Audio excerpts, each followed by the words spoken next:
Voilà, bonjour à vous tous. C'est Abraham Faye, tiré de la paroisse Saint-Joseph de Médina. L'abbé François Diouf, aumônier de l'école Saint-Pierre-Claver de Caran.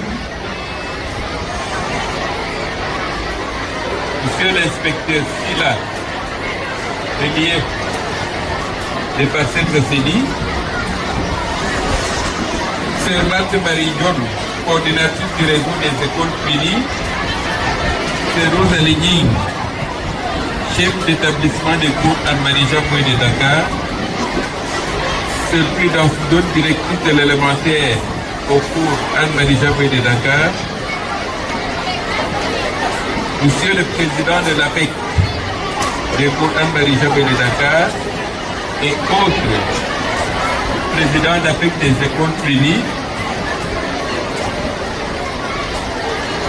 Chères directrices et autres directrices des établissements Pili ici réunis, chers enseignants, chers parents d'élèves, chers invités, chers élèves.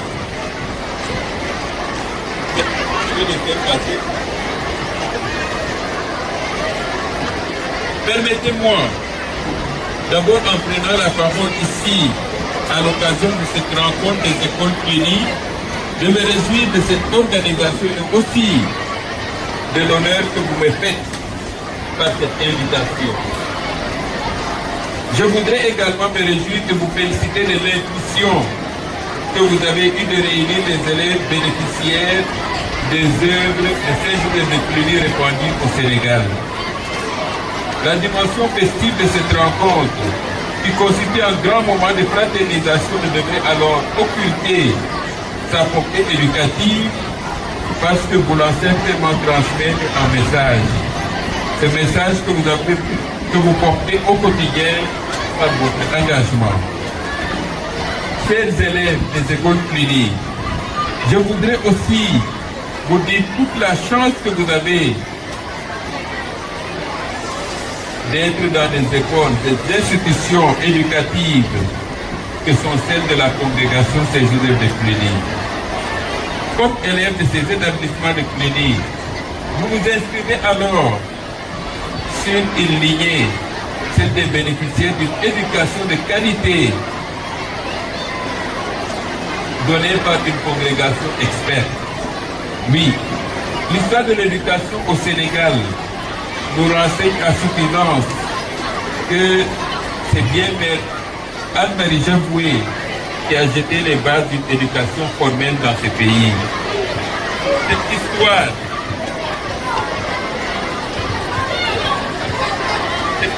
nous rappelle que c'est le gouverneur d'alors de Saint-Louis,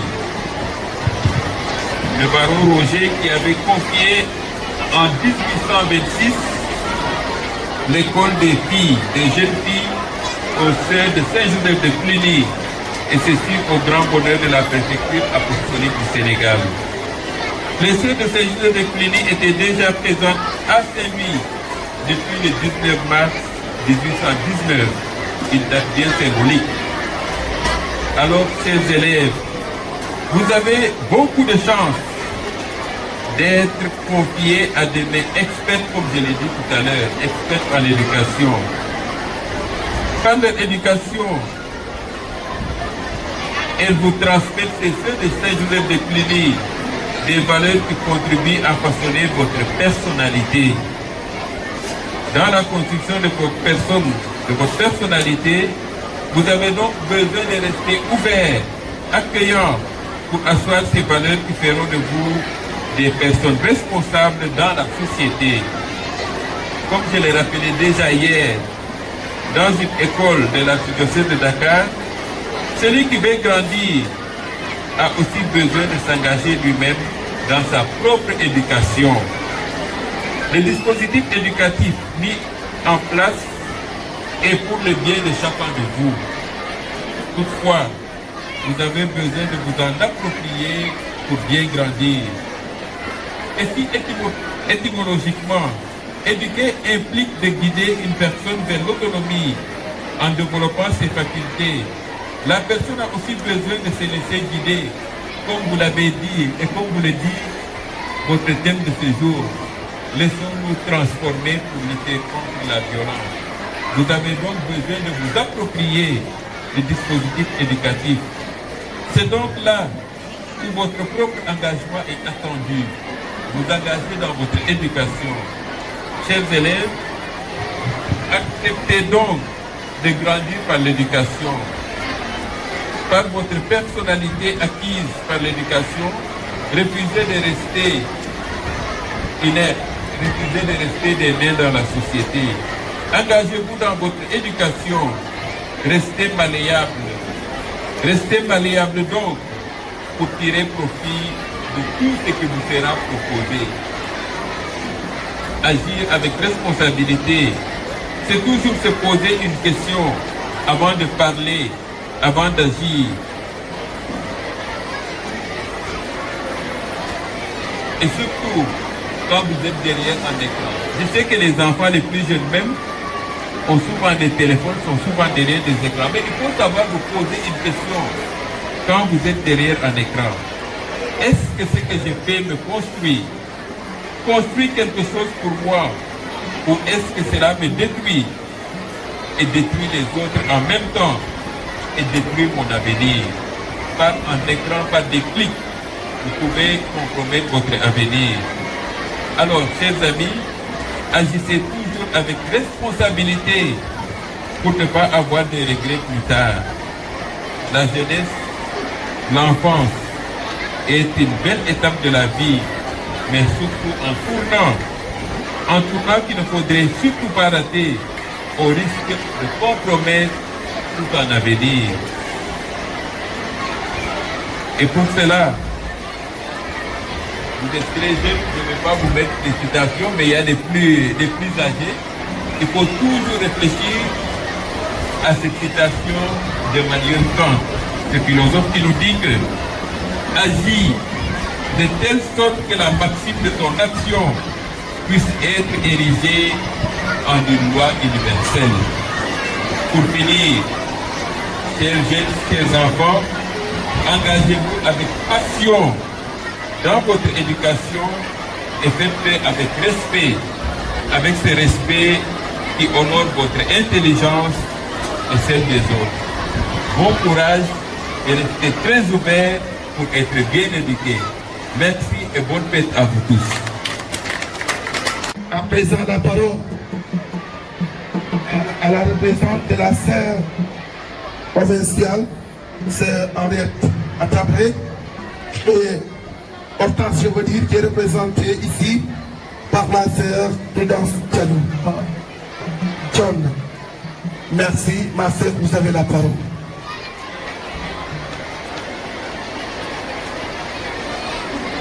Cher Abbé Georges, directeur diocésain de l'enseignement catholique, Monsieur l'inspecteur Silla, cher curé, Père Abraham Faye, et aumônier de notre école Anne-Marie Javoué, cher Abbé François Diouf, aumônier de l'école Saint-Pierre-Claver Caran, chère sœur Marthe Ndione, coordinatrice des écoles du réseau Cluny, chère sœur Rosalie Ning, chef d'établissement des cours Anne-Marie Chavoué, chère sœur de Saint-Joseph de Cluny, chers parents d'élèves, chers élèves, honorables invités, chers chefs d'établissement des autres écoles du réseau Cluny.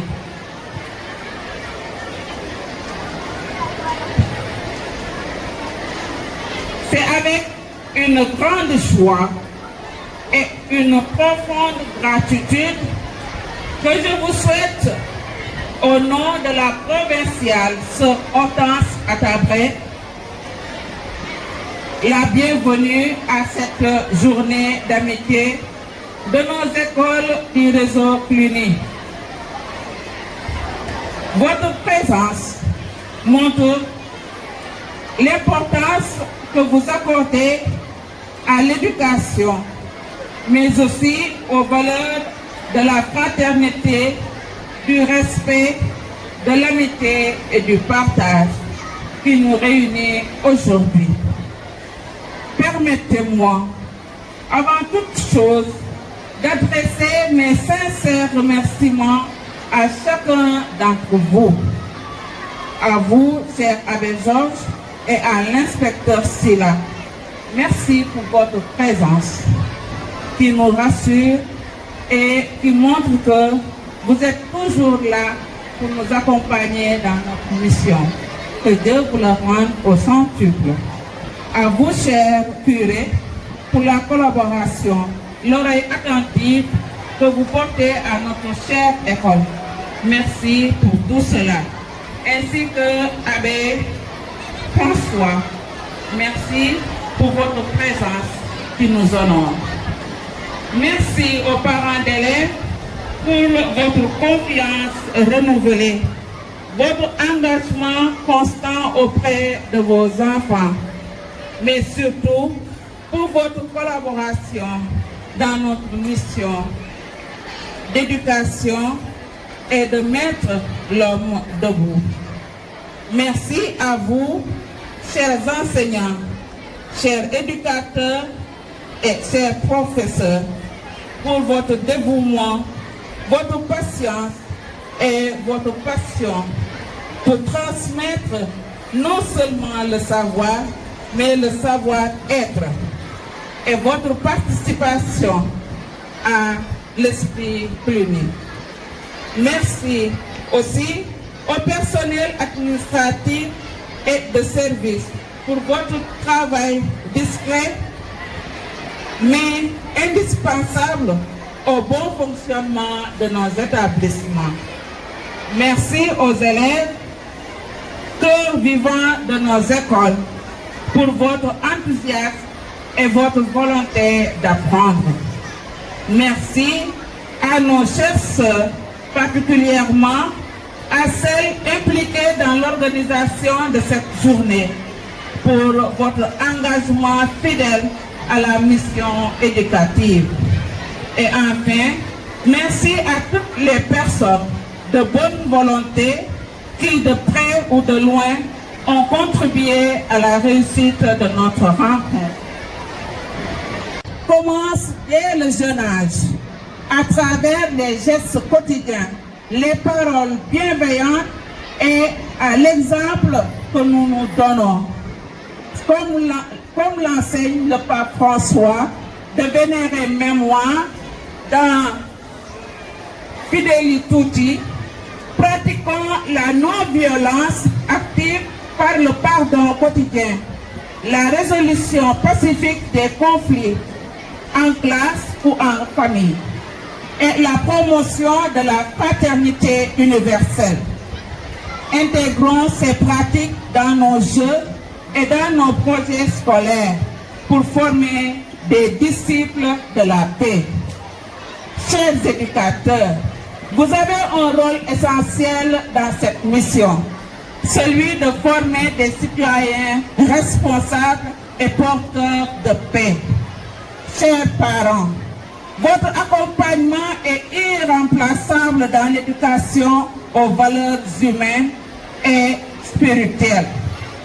Chers élèves, vous êtes appelés à devenir des artisans de paix, des bâtisseurs d'un monde meilleur en cultivant l'amour, le respect et la solidarité. Que cette journée soit donc un moment de joie, de partage, de rencontres enrichissantes et de renforcement de vos liens fraternels. Qu'elle nous encourage à poursuivre ensemble notre mission éducative avec courage et espérance. Je vous souhaite à tous une excellente journée d'amitié, pleine de fraternité, de paix et de belles découvertes. Que Dieu vous bénisse. Merci pour votre aimable attention.